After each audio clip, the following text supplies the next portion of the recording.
اس کے بعد حضرت یعقوب علیہ السلام کافی عرصہ اپنے بیٹوں سے ناراض رہے، یہاں تک کہ ان کے بیٹوں کی اولادیں تک ہو گئی، اور وہاں پر حضرت یوسف علیہ السلام ایک قافلے والوں کے ذریعے اس نمکین پانی کے کنویں سے نکالے گئے، اور انہی قافلے والوں نے انہیں مصر لے جا کر عزیز مصر کو بطور غلام بیچ ڈالا۔ عزیز مصر نے انہیں اچھی طرح رکھا، کیونکہ ناظرین آپ یہ بات جانتے ہی ہوں گے کہ حضرت یوسف علیہ السلام بے حد ہی حسین اور بے حد ہی خوبصورت تھے، اسی لیے عزیز مصر نے حضرت یوسف علیہ السلام کو اپنے گھر میں رکھا، اور وہیں پر حضرت یوسف علیہ السلام جوان ہو گئے۔ جوانی اور خوبصورتی کے عالم میں عزیز مصر کی بیوی، جس کا نام زلیخا تھا، وہ حضرت یوسف علیہ السلام کے عشق میں مبتلا ہو گئی، اور وہ چاہنے لگی کہ حضرت یوسف علیہ السلام سے جنسی تعلق بنائے۔ اس کے بعد زلیخا نے حضرت یوسف علیہ السلام کو اپنے کمرے میں بلوایا، اور زلیخا نے اپنی خواہش کا اظہار حضرت یوسف علیہ السلام سے کیا۔ حضرت یوسف علیہ السلام نے اس کی یہ خواہش رد کر دی۔ پھر عزیز مصر کی بیوی زلیخا نے حضرت یوسف علیہ السلام کے ساتھ زبردستی کرنی چاہی، اور حضرت یوسف علیہ السلام دروازے کی طرف بھاگے۔ ناظرین جس کمرے میں زلیخا رہتی تھی، اس کمرے میں اندر داخل ہونے کے لیے بڑے بڑے 7 دروازے ہوا کرتے تھے، اور وہ بڑے اور بہت ہی مضبوط تھے۔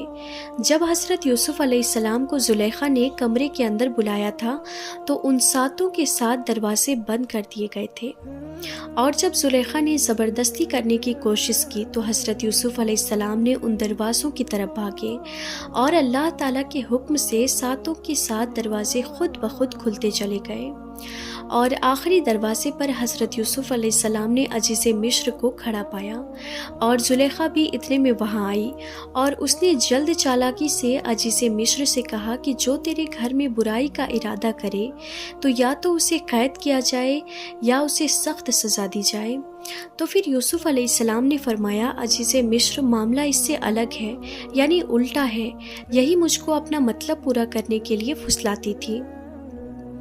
اس موقع پر زلیخا کے خاندان کے ایک چھوٹے سے بچے نے، ایک دودھ پیتے بچے نے یہ گواہی دی کہ یوسف علیہ السلام کی قمیص اگر آگے سے پھٹی ہے تو زلیخا سچی ہے، اور اگر قمیص پیچھے سے پھٹی ہے تو یوسف سچے ہیں اور زلیخا جھوٹی ہے۔ ناظرین یہ حضرت یوسف علیہ السلام کا معجزہ تھا کہ دودھ پیتا بچہ اللہ کے حکم سے بول اٹھا اور حضرت یوسف علیہ السلام کے لیے گواہی دینے لگا۔ لیکن ناظرین اس کے باوجود بھی حضرت یوسف علیہ السلام کو قید کر دیا گیا۔ پھر اللہ تعالیٰ کے حکم سے حضرت یوسف علیہ السلام اس قید سے نکالے گئے اور امیر مصر بنائے گئے، اور جب حضرت یعقوب علیہ السلام کے شہر میں قحط پڑ گیا تھا تو حضرت یعقوب علیہ السلام نے اپنے سبھی بیٹوں کو مصر جا کر اناج لانے کے لیے امیر مصر کے پاس مدد حاصل کرنے کے لیے بھیجا۔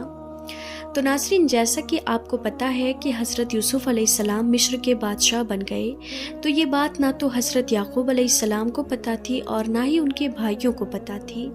تو حضرت یوسف علیہ السلام کے بھائی جب مصر غلہ لینے آ گئے تو انہوں نے اپنا پیالہ غلے میں رکھ دیا اور اپنے بھائی بنیامین کو روک لیا، اور اس طرح حضرت یوسف علیہ السلام نے اپنی قمیص کو اپنے بھائی کے ہاتھ اپنے والد تک پہنچایا، اور اس طرح حضرت یوسف علیہ السلام کے غم میں رو رو کر حضرت یعقوب علیہ السلام کی جو بینائی چلی گئی تھی، یعنی کہ آنکھوں کی جو روشنی چلی گئی تھی، وہ اس قمیص سے واپس آ گئی۔ ناظرین حضرت یوسف علیہ السلام نے 120 سال کی عمر پائی تھی۔ حضرت یوسف علیہ السلام کی قبر مبارک کے بارے میں ایک بڑا ہی دلچسپ واقعہ ملتا ہے۔ جب فرعون نے مصر میں بنی اسرائیل کو بہت تنگ کرنے لگا اور ان سے طرح طرح کے کام لینے لگا، ان کو مارتا، ان کو دکھ پہنچاتا تھا، اس وقت حضرت موسیٰ علیہ السلام کو اللہ تعالیٰ کا حکم ہوا کہ سب بنی اسرائیل قوم کو راتوں رات مصر سے نکال لے جاؤ تاکہ فرعون کے ظلم سے ان کی جان چھوٹ جائے۔ تو ناظرین حضرت موسیٰ علیہ السلام سب کو لے کر چلے۔ جب نیل ندی پر پہنچے تو راستہ بھول گئے اور کسی کے پہچان میں بھی راستہ نہ آیا، تو حضرت موسیٰ علیہ السلام نے تعجب کیا اور پکار کر فرمایا کہ جو آدمی اس بھید کو جانتا ہو وہ آ کر مجھے بتائے۔ تو ناظرین ایک بڑھیا نے آ کر عرض کیا کہ جب حضرت یوسف علیہ السلام کا انتقال ہونے لگا تھا تو انہوں نے اپنے بھائی بھتیجوں کو وصیت کی تھی کہ اگر کسی وقت میں تم لوگ مصر میں رہنا چھوڑ دو تو میرا تابوت جس میں میری لاش ہوگی اپنے ساتھ لے جانا، تو جب تک آپ وہ تابوت اپنے ساتھ نہ لیں گے تو راستہ نہیں ملے گا۔ حضرت موسیٰ علیہ السلام نے اس بڑھیا سے تابوت کا حال پوچھا کہ وہ کہاں دفن ہے۔ اس بات کا جاننے والا بھی اس بڑھیا کے علاوہ اور کوئی نہ نکلا۔ بڑھیا نے عرض کیا کہ میں اس بات کو ایسے ہی نہیں بتاؤں گی، مجھ سے آپ کو ایک بات کا اقرار کرنا پڑے گا، اس کے بعد میں ہی آپ کو بتاؤں گی کہ حضرت یوسف علیہ السلام کو وہ تابوت کہاں ہے۔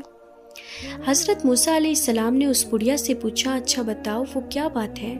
اس پر وہ بڑھیا کہنے لگی کہ وہ اقرار یہ ہے کہ میرا خاتمہ ایمان پر ہو اور جنت میں جو جگہ رہنے کو آپ کو ملے مجھے بھی ملے۔ تو آپ علیہ السلام نے اللہ تعالیٰ سے عرض کیا کہ اے اللہ، یہ بات تو میرے اختیار میں نہیں ہے۔ تو اس پر اللہ پاک کا حکم ہوا کہ تم اقرار کر دو، ہم اسے پورا کر دیں گے۔ حضرت موسیٰ علیہ السلام نے اس بڑھیا سے کہا کہ ٹھیک ہے، میں تمہاری بات کو مان لوں گا اور تمہیں جنت میں جو چاہیے وہ مل جائے گا۔ تو پھر اس بڑھیا نے حضرت یوسف علیہ السلام کے تابوت کا پتہ بتا دیا کہ وہ دریا کے بیچ میں دفن تھا۔ ناظرین، سب نے مل کر اس تابوت کو نکالا۔ جب اس تابوت کو نکالا گیا تو پھر اس کے بعد حضرت موسیٰ علیہ السلام اور بنی اسرائیل قوم کو راستہ ملا۔ اور ناظرین، حضرت یوسف علیہ السلام کو مسجد خلیل فلسطین میں دفن کیا گیا ہے۔ ہماری دعا ہے کہ اللہ تعالی حضرت یوسف علیہ السلام کو امت مسلمہ کی طرف سے جزائے خیر عطا فرمائے، آمین یا رب العالمین۔ ناظرین، تو یہ تھی ہماری آج کی ویڈیو کہ حضرت یوسف علیہ السلام کو کہاں دفن کیا گیا تھا۔ تو ہم امید کرتے ہیں کہ آپ کو آپ کے سوال کا جواب مل گیا ہوگا اور آپ کو کچھ معلومات بھی حاصل ہوئی ہوگی۔ تو ناظرین، آج کی اس ویڈیو میں تھا بس اتنا ہی۔ اگر آپ کو یہ ویڈیو پسند آئی ہو تو اس ویڈیو کو ایک لائک کر کے اپنے دوستوں میں شیئر ضرور کیجیے گا۔ ہم ملتے ہیں پھر کسی نئی ویڈیو کے ساتھ، تب تک کے لیے خدا حافظ۔